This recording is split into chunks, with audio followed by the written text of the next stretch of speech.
what could an intermediate do? Like, again, being open-minded, footbeds, I don't completely agree with.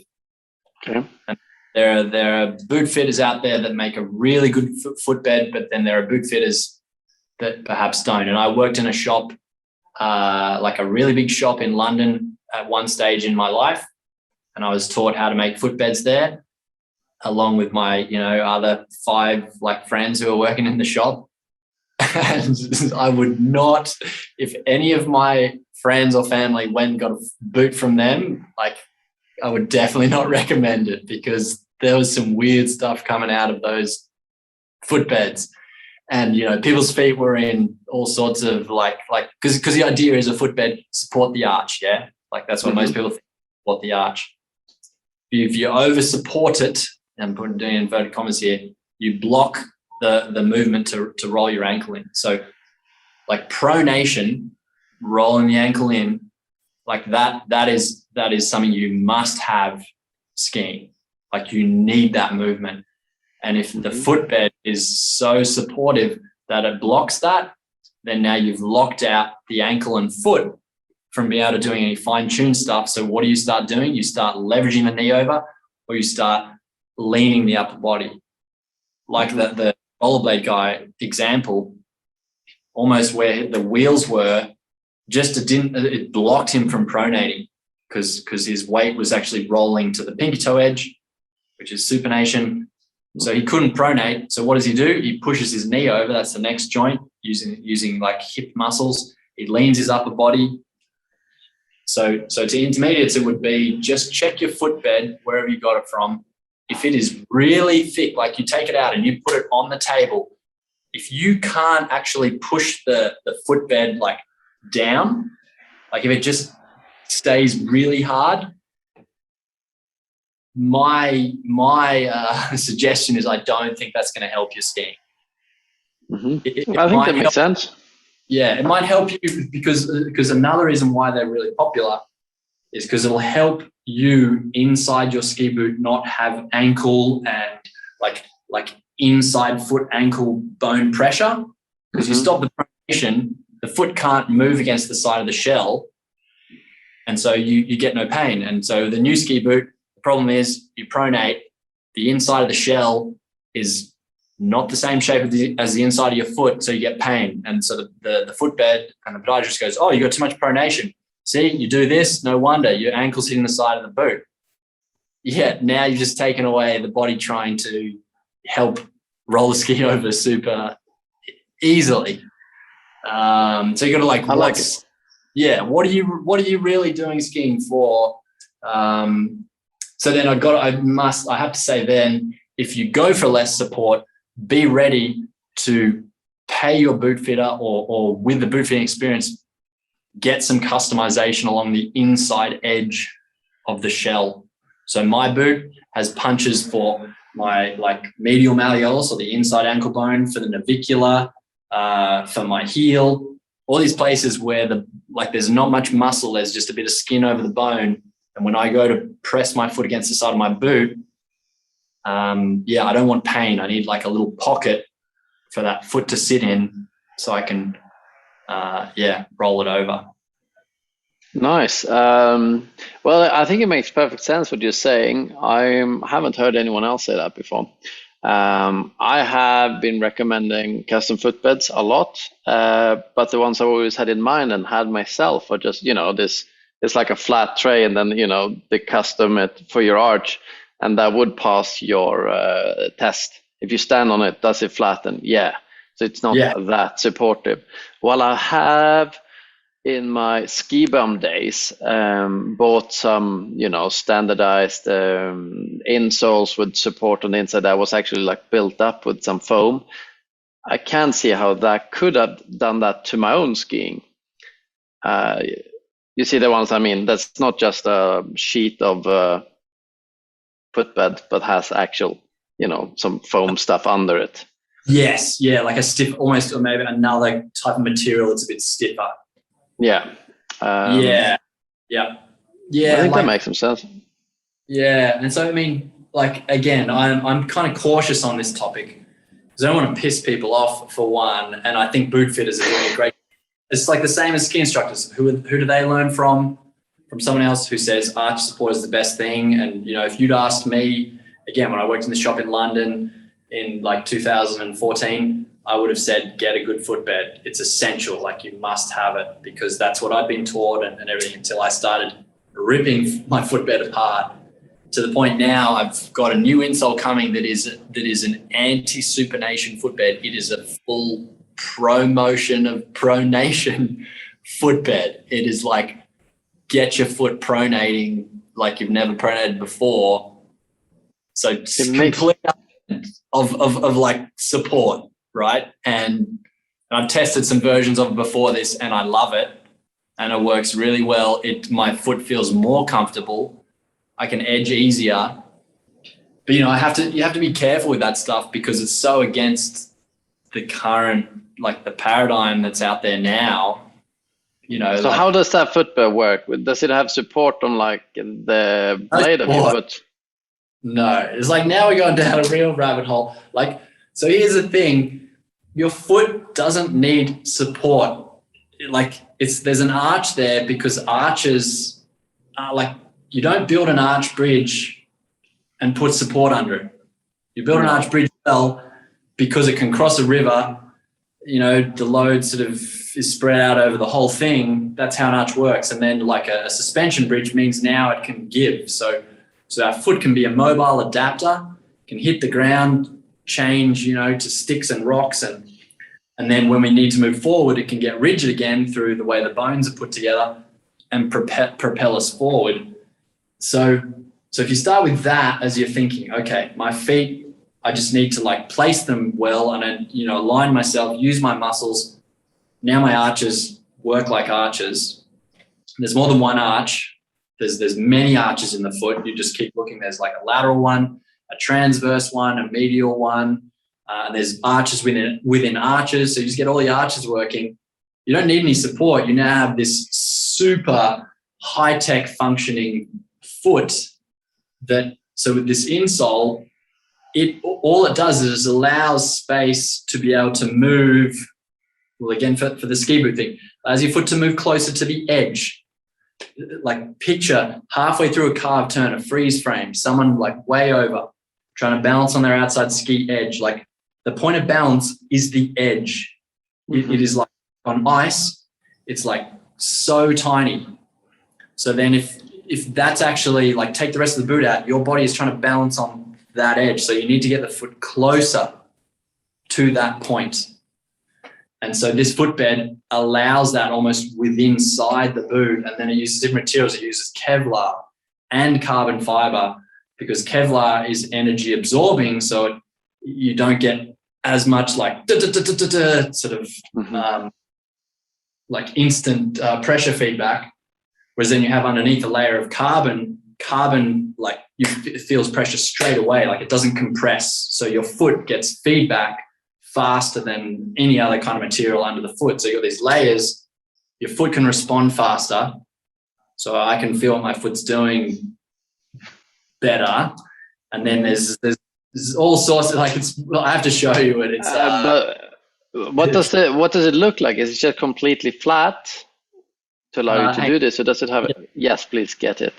So this is the footbed that I ski in for a while. So, nice. You know, if this, people listening to this, not watching this, it's flat as a pancake. Yeah, with a few different layers in it. Yeah, so that's carbon fiber. Mm-hmm. And this top bit is just a blank CDAS footbed. And the reason I've got that is because the top material, CDAS, it's a really good material for your foot to not slip on when it's sort of sweaty. Because there's a problem with, say, a regular insole you get with your ski boot is actually it's quite slippery. And so, I mean, just think about it, trying to pop on slippery ground. Your nervous system is so sensitive, it feels that stuff and down regulates like your muscle control and how much output you can put in the system. So that's it. But the new one coming that's in the post from the US it's got a carbon layer, which is pretty similar to this one here. And you can see like it is paper thin. Mm-hmm. People are like, oh, I get why you use carbon. It's in my cycling shoes. This gives no leverage like carbon fiber does in a cycling shoe. Cycling shoe is meant for like, you can push down here because it's rigid. It pushes the pedal down. Mm-hmm. This is actually about pressure. And so you put your foot on this and your foot, again, the arches just work better. So then the other cool thing with the new one is it actually has, I can't give too much away because the guy who invented it, like it's his proprietary information. But basically there's almost like a teeter-totter going on. And so your foot inside the ski boot, the footbed can go, can you see I'm kind of like going, dun, Mm-hmm. dun, dun. So again, totally against the current norm, which would be stabilize the heck out of it, lock the foot in neutral, don't let it move. I'm trying to allow my foot to move more, but move more to a position that gives me ultimate alignment, like when in a turn. So does it have almost like a tiny triangular wedge under it? It's like a channel V. To tip left and right. Yeah, it's completely against it. Like this, right? Yeah. So then if you put your weight on this side, so if you pronate your foot, the thing tips and sits pretty stable here. Mm-hmm. It's not wobbly, just just kind of goes to that side and the other side. And it's like not much. It's really minute. But man, it's like noticeable. And again, the way like one of the biggest things I've understood over the last few years is leverage, levers, understanding levers. Biggest thing with levers is where the load is relative to the fulcrum point, like make it either easier or harder.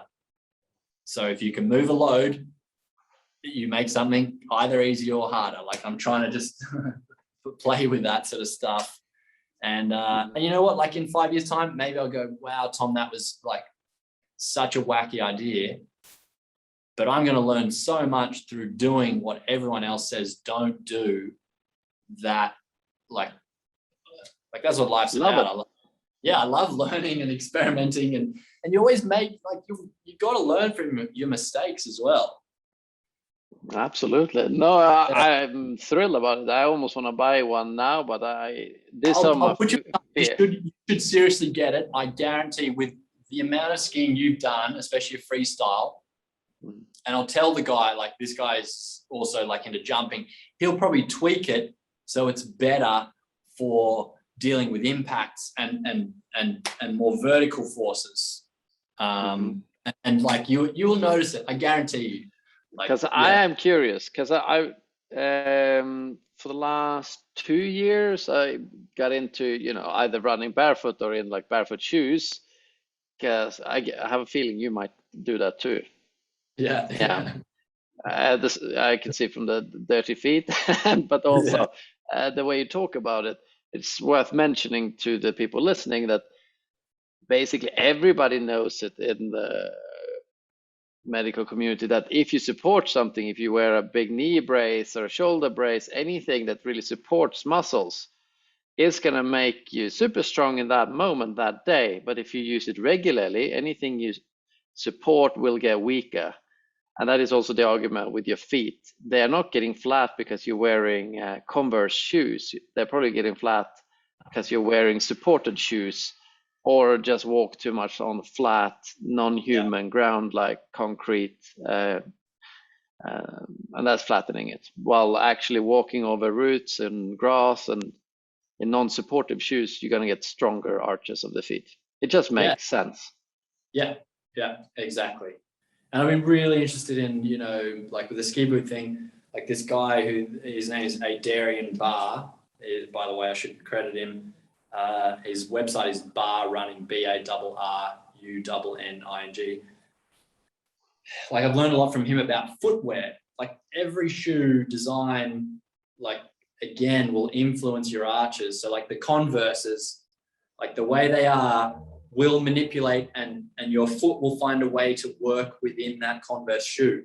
But it might not be the most ideal way, right? It's just trying to work within, say, where it's narrow, like even the shape of like the heel, like how the lacing, where the lacing is affecting how your foot flexes. Like all shoes have an impact. You think about like shoes with a big heel that sticks out beyond where your actual heel is. That's adding like a lever point behind where your body's lever point usually is. So you've got your heel working upon another lever, and then so there's all these levers upon levers, and so just, you know, it's not going to kill you. It's just that's what's going on, and your body's dealing with that. And so, you know, if you wear them all the time, then you might adapt and just find the easiest way to deal with wearing Converse shoes or big chunky heel shoes. Then you can try and do other sports and you're terrible because, yeah. Yeah. My next concern with your mega flat footbeds is what about the argument that when you, well, first of all, you shouldn't tighten the lowest two buckles too tight, but if you do, there's this argument that you're gonna flatten the foot and it's gonna lose circulation. You're gonna get cold feet. What are your thoughts on that with the flat footbeds? Yeah. So again, like so this type of insole actually creates space. Now that's like really important, this idea of creating space instead of just taking it all up. If my foot is trying to roll this ski over and this boot over, and you take a ski and you sit on the ground, it's very stable. It doesn't want to roll onto its edge. You know, it takes effort to do that. So you're leveraging that. Your body moves in a certain way when it tries to leverage and tip something over like that.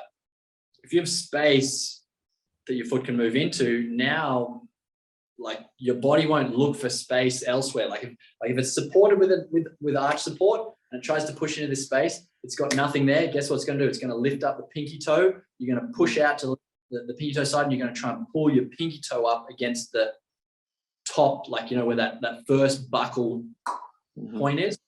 Your pinky toe is going to go because you get leverage there to lift it over, and that's a sore point on nearly every single skier. Yeah, on me certainly. Yeah.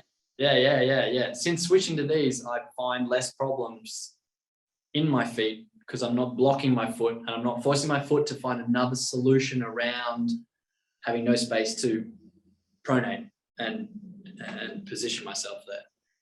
So yeah, circulation now doesn't really become an issue. Oh well, yeah, buy it. I am very curious to try to let the feet do a bit more maybe natural movements, but yet confined into this very unnatural plastic shell. You know, we got to find a balance. Yeah, and you know, back in 2013, that's when I started going, you know what? Because that's when I started studying something called structural integration, which is all about like a body work that helps align your body, and it's like amazing stuff. Like anyway, learning about the body, learning about feet, and I'm like, hang on, this is not making sense with my footbed. And then found a guy on the internet who's talking about, you know, that's not, footbeds are not actually like the best thing. And I'd already been into barefoot stuff, like Vivo barefoot shoes. So I was like, I'm going to experiment with it. So like, say the stage you're at, I just took my current footbeds and I took a hairdryer and I peeled away one of the layers that was stiffer. So now there was just less stiffness, the footbed could move more, and then went from there until now. Here I am, and I'm going beyond flat to actually almost negative space into pronation. So it just keeps going.